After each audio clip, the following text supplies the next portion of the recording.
Everyone, welcome to Saint Peter's Law Academy. And आज की इस वीडियो में हम डिस्कस करेंगे that what are theories of divorce. अब देखो, हमारे हिंदू मैरिज एक्ट में ऐसा नहीं है कि सिर्फ मैरिज की ही बात करी गई, टॉक्स अबाउट डाइवोर्स ऑल्सो। उसके ग्राउंड्स भी बताए गए हैं, कितने टाइप का डाइवोर्स होता है, ऐसे एक्सप्लिसिटली कहीं मेंशन नहीं है हमारे हिंदू मैरिज एक्ट में। But these are the theories that are fall under Hindu marriage act for divorce.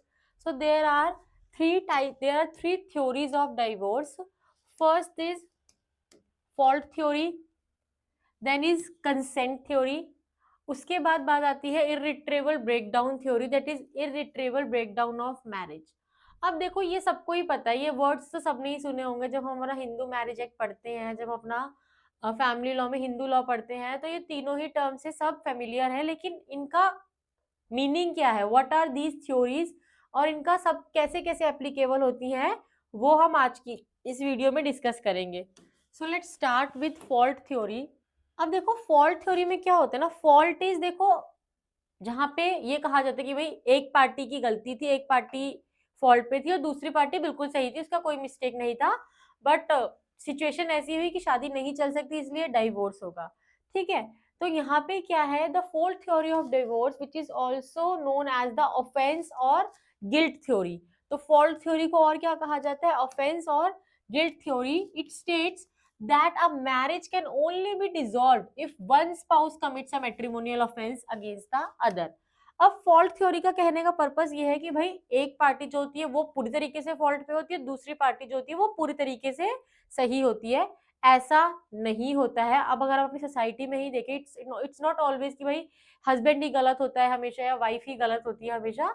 There are circumstances जब दोनों ही गलत होते हैं, दोनों की ही कुछ कुछ फॉल्ट्स होती हैं और शादी नहीं चल पाती है। ठीक है, so if both parties are fault neither is entitled to a remedy. जब दोनों ही पार्टीज फॉल्ट पे हो तो रेमेडी नहीं मिलती। अब यहाँ पे क्या है, ये भी डाइवोर्स की ही एक थ्योरी है, जहाँ पे बेसिकली ये कहा जाता है कि भाई एक पार्टी ने इतनी फॉल्ट्स करी, वो उस पेडिस्ट्रियन पे है कि दूसरी पार्टी का उसके साथ रहना is impossible. So this is about a fault theory. अब हम इसके बाद बात करते हैं, that is consent theory.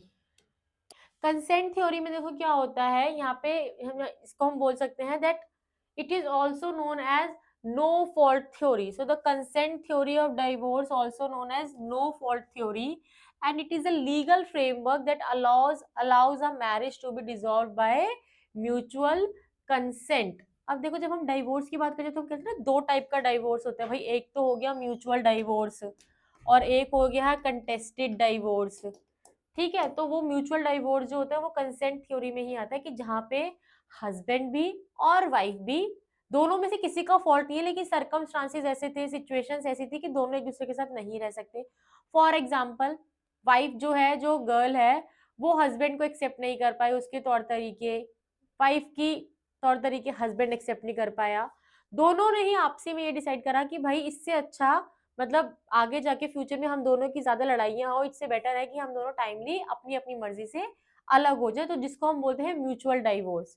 Fine, अब उसमें क्या होता है, देखो कोई भी पार्टी फॉल्ट पे नहीं होती, सर्कमस्टांसेस ऐसे होते हैं, लड़की कहती है कि भाई मैं इस माहौल में एडजस्ट नहीं कर सकती, लड़का कहता है भाई तुम्हें यहाँ रहना है तो तुम्हें इसी माहौल में एडजस्ट करना पड़ेगा, या लड़का लड़की को एक्सेप्ट नहीं कर पाता है, उसके तौर तरीके एक्सेप्ट नहीं कर पाता। तो दोनों जहाँ आपसी सहमति से अलग होते हैं उसको हम बोलते हैं कंसेंट थ्योरी या म्यूचुअल डाइवोर्स, जिसे हम कहते हैं कि भाई दोनों आपसी सहमति से अलग हो जाएं। तो अब देखो, जो कंसेंट थ्योरी है, जहाँ पे मैं आपको बोलूँ कि म्यूचुअल डाइवोर्स की जो बात है वो इन 4 एक्ट्स में डिस्कस करा गया है, तो मतलब चारों ही एक्ट्स में म्यूचुअल डाइवोर्स का प्रोविजन है। तो हिंदू मैरिज एक्ट में जो हमारा म्यूचुअल डाइवोर्स है that is in section 13B। Special marriage act में जो प्रोविजन है that is section 8। Parsi marriage and divorce act में it is 32B, and Indian divorce act में इट इज सेक्शन 10A। अब क्या है, देखो जब पार्टीज को म्यूचुअली डाइवोर्स लेना होता है तो उसमें क्या होता है, उसमें दो, मतलब एक situation is mandatory, that is कि भाई अगर आपको म्यूचुअली डाइवोर्स लेना तो आपको शो करना पड़ेगा कि आप 1 साल से अलग अलग रह रहे हैं। मतलब हस्बैंड और वाइफ को अगर म्यूचुअली डाइवोर्स लेना है तो कोर्ट कहता है कि भाई आपको दोनों को शो करना पड़ेगा कि आप 1 साल से अलग अलग रह रहे थे। अब इसमें क्या होता है, जो cooling off period that is 6 months to 18 months. तो 6 मंथ्स टू 18 मंथ्स क्या होता है, कोर्ट ये कहता है कि भाई ठीक है, अलग रह के देखो, बैचलरहुड का मजा लो, बट हो सकता है कि कुछ कपल्स को रियलाइज हो जाता है कि भाई हम लोग अलग अलग नहीं रह सकते, तो वहां पे मैरिज क्या होता है, रिकनसाइल हो जाती है। बट अगर इस 6 to 18 मंथ्स के पीरियड में भी क्या होता है, पार्टीज कोई भी एक पार्टी अपना पिटिशन विड्रॉ नहीं करती, तब फिर कोर्ट क्या करता है, कोर्ट वहां पे डाइवोर्स दे देता है। फाइन। तो यहाँ पे लेकिन क्या है कि कंसेंट थ्योरी में, म्यूचुअल में ये होता है कि भाई बहुत बार इट इज लाइक कि जब कूलिंग ऑफ पीरियड नहीं भी देखा जाता, कि जब सिचुएशन ऐसी है कि भाई रहना ही नहीं है, हमने तो सोच लिया कि हम दोनों अलग अलग रहेंगे और सर्कमस्टांसेस ऐसे हैं कि दोनों पार्टीज का एक साथ रहना इज मिजरेबल, तो वहां पे cooling off period waive off हो जाता है as per the description of the court. अब देखो ये कूलिंग ऑफ पीरियड क्यों दिया गया है, ये कूलिंग ऑफ पीरियड 6 से 18 महीने का कूलिंग ऑफ पीरियड इसलिए दिया गया क्योंकि बाय पार्टीज को टाइम दिया जाए सोचने का, कि मतलब हो सकता है कि उनकी शादी बच जाए और वो एक दूसरे के साथ रहने को रेडी हो जाए, क्योंकि कोर्ट्स ऑलवेज कंसीडर कि शादी तोड़ना is not a good sign. Courts always try कि एक मैरिज दोबारा से रिकनसाइल हो जाए। तो अब देखो, हिंदू मैरिज एक्ट में, स्पेशल मैरिज एक्ट में, Parsi marriage and divorce act में, तीनों में ही अगर तीनों ही एक्ट्स के अकॉर्डिंग अगर डाइवोर्स लेना है, म्यूचुअल डाइवोर्स लेना है, तो उसमें 1 ईयर का सेपरेशन पीरियड जरूरी है। एंड इंडियन डाइवोर्स एक्ट में इट इज दैट जो दोनों कपल्स हैं, जो दो कपल है, वो दोनों ही आपस में 2 साल से अलग रह रहे हैं। तो इन तीनों एक्ट्स में it is 1 year of separate living. And हमारा जो इंडियन डाइवोर्स एक्ट है सेक्शन 10A, ये कहता है कि भाई सेपरेट लिविंग 2 ईयर्स का होना चाहिए। तो फॉल्ट थ्योरी में देखो हमने ये डिस्कस करा कि एक पार्टी फॉल्ट पे होती है, दूसरा पार्टी का उसके साथ रहना मुश्किल है। म्यूचुअली इसकी भाई किसी की कोई फॉल्ट नहीं है, लेकिन सर्कमस्टांसेस ऐसे है, सिचुएशन ऐसी है कि दोनों पार्टीज आपस में राजी हो गई है कि भाई हमें साथ में नहीं रहना है एंड वी वांट डाइवोर्स। लेकिन म्यूचुअल के लिए भी कोर्ट ये कहता है कि भाई आपको 6 to 18 मंथ्स का कूलिंग ऑफ पीरियड दिया जाता है कि आप ठीक है, आप नहीं रहना चाहते हो ठीक है, लेकिन फिर भी हम आपको एक थोड़ा टाइम देते हैं कि हो सकता है कि कुछ माइंड चेंज हो जाए कुछ, और हो सकता है कि शादी बच जाए, इसलिए वो पर्पस है कूलिंग ऑफ पीरियड का। अब इसके बाद बात आती है इररिट्रीवेबल ब्रेकडाउन ऑफ मैरिज। तो देखो जो कंसेंट थ्योरी है और यू कैन से जो म्यूचुअल डाइवोर्स है वो 13B में है हिंदू मैरिज एक्ट के, ठीक है।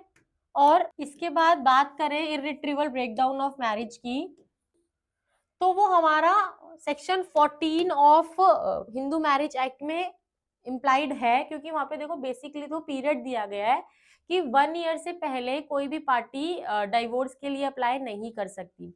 लेकिन यहाँ पे सर्कमस्टांसेस ऐसे हैं, यहाँ पे ये कहा गया कि भाई अगर पार्टीज के लिए पार्टीज का एक दूसरे के साथ रहना इतना मुश्किल हो गया कि वो रह ही नहीं सकते हैं, एक्सट्रीम क्रुएलिटी हो रही है या कुछ, तो उस केस में क्या है, उस केस में इररिट्रीवेबल ब्रेकडाउन ऑफ मैरिज है, मतलब मैरिज दोबारा रिट्रीव नहीं हो सकती, रिकनसाइल नहीं हो सकती। सर्कमस्टांसेस ऐसे हैं कि दोनों पार्टीज का एक साथ रहना इम्पॉसिबल है, that is irretrievable breakdown of marriage. जो सेक्शन 14 है हमारा हिंदू मैरिज एक्ट का, वो इम्प्लाइडली बात करता है इररिट्रीवेबल ब्रेकडाउन ऑफ मैरिज की। अब अगर मैं कंसेंट थ्योरी की बात करूं, तो कंसेंट थ्योरी में होता है कि भाई जो एडल्ट्री है, जैसे एडल्ट्री में क्या है, एक पार्टी इन्वॉल्व है, दूसरी पार्टी का तो कोई फॉल्ट नहीं है, तो वहां पे क्या है, वो आ गया फॉल्ट थ्योरी में, ठीक है। या जो क्रुएलिटी है कि एक पार्टी ही क्रुएलिटी कमिट करे जा रहा है, दूसरी पार्टी का कोई फॉल्ट नहीं है, तो वो भी आ गया फॉल्ट थ्योरी में। जो पार्टी क्रुएलिटी कर रही है, जो पार्टी एडल्ट्री कर रही है, वो क्या, उनके ऊपर क्या एप्लीकेबल हो जाता है कि भाई वो फॉल्ट थ्योरी में है, तो दे मतलब उनको डाइवोर्स दूसरी पार्टी ले सकती है। म्यूचुअल में दोनों ही पार्टीज आपसी सहमति से डाइवोर्स लेती है। इररिट्रीवेबल में क्या होता है, irretrievable breakdown of marriage is a situation where a marriage is beyond repair, कि कुछ भी कर लो रिपेयर नहीं हो सकती, मैरिज रिकनसाइल नहीं हो सकती, दोनों साथ में नहीं रह सकते, और there is no chance of couple living together again. अब it has two cases, that is Samar Ghosh versus Jaya Ghosh and Navil Kohli versus Neeru Kohli. Samar Ghosh versus Jaya Ghosh में ये था कि भाई जो वाइफ थी, she she always refuse for consummation, और पार्टी जो घर का काम नहीं करती थी, खाना नहीं देती थी अपने हस्बैंड को, अपने इन लॉज की टेक केयर नहीं करती थी, तो मतलब यहाँ पे क्या था कि हस्बैंड ने बोला कि भाई मेरा इसके साथ रहना मुश्किल हो गया, it is treated as mental cruelty, कि मेरी वाइफ जो मेरे साथ कर रही है वो मेंटल क्रुएलिटी है और मैं इसके साथ अब नहीं रह सकता। तो कोर्ट को ये दिखा कि भाई this marriage is beyond repair, wife की जो बिहेवियर है वो नहीं ठीक होने वाला है, क्योंकि it is showing that she is not ready to live with her husband, और वहां पे दोनों का साथ रहना इज नॉट पॉसिबल। तो यहाँ पे जो हस्बैंड है वो मेंटल क्वालिटी से सफर कर रहा था, इसलिए कोर्ट ने क्या करा, उसकी जो एप्लीकेशन थी डाइवोर्स की वो अलाउ कर दी। Then is Naveen Kohli versus Neeru Kohli में भी यही बात कही गई थी कि भाई मैरिज इस तरीके से ब्रेक डाउन हो चुकी थी कि दोनों का साथ रहना वाज इम्पॉसिबल। तो आज की इस वीडियो में हमने बेसिकली डिस्कस करा है कि भाई what are the theories of divorce. In that we have discuss there are three theories of divorce. First is fault theory, जिसमें एक पार्टी फॉल्ट पे होती है जिसकी वजह से दूसरी पार्टी को उसके साथ रहना मुश्किल हो जाता है, जैसे अडल्ट्री एक पार्टी कमिट कर रही है, क्रुएल्टी कर रही है। Mutual divorce is your consent theory is कि जिसमें दोनों ही पार्टीज आपसी सहमति से अलग रहना चाहती हैं। अब उसमें जरूरी नहीं है कि जो भी डाइवोर्स के ग्राउंड है उनमें से कोई एप्लीकेबिलिटी होनी चाहिए, अगर कोई भी एप्लीकेबिलिटी नहीं है फिर भी म्यूचुअल डाइवोर्स चाहिए, कोर्ट दे देगा। ना अडल्ट्री है, ना क्रुएल्टी है, ना लेप्रोसी है, ना वेनल डिजीज है, ना रिकरेंट अटैक्स ऑफ इंसैनिटी है, बट स्टिल दोनों पार्टीज साथ में नहीं रहना चाहती, नहीं बन रही भाई दोनों की आपस में, दोनों की कंपैटिबिलिटी मैच नहीं हो रही है, दोनों अलग अलग व्यूज को हैं, तो उस केस में भी डाइवोर्स मिल जाएगा, प्रोवाइडेड कि 1 ईयर का सेपरेशन पीरियड होना चाहिए। लेकिन इंडियन डाइवोर्स एक्ट में 2 ईयर्स का सेपरेशन पीरियड होना चाहिए। इरिट्रीवेबल ब्रेकडाउन ऑफ मैरिजेस की भाई यहाँ पे सेक्शन 14 में हमारा ये कहा गया है कि 1 साल से पहले शादी के कोई डाइवोर्स नहीं ले सकता। लेकिन कोर्ट ने ये कहा कि भाई अगर सिचुएशन ऐसी है कि 1 साल क्या 1 दिन भी पार्टी का रहना आपस में पॉसिबल नहीं है, तो उस केस में 1 साल से पहले कोर्ट अलाउ कर देता है divorce. So I hope with the help of this video you will be able to clarify your concept of theories of divorce. Thank you so much.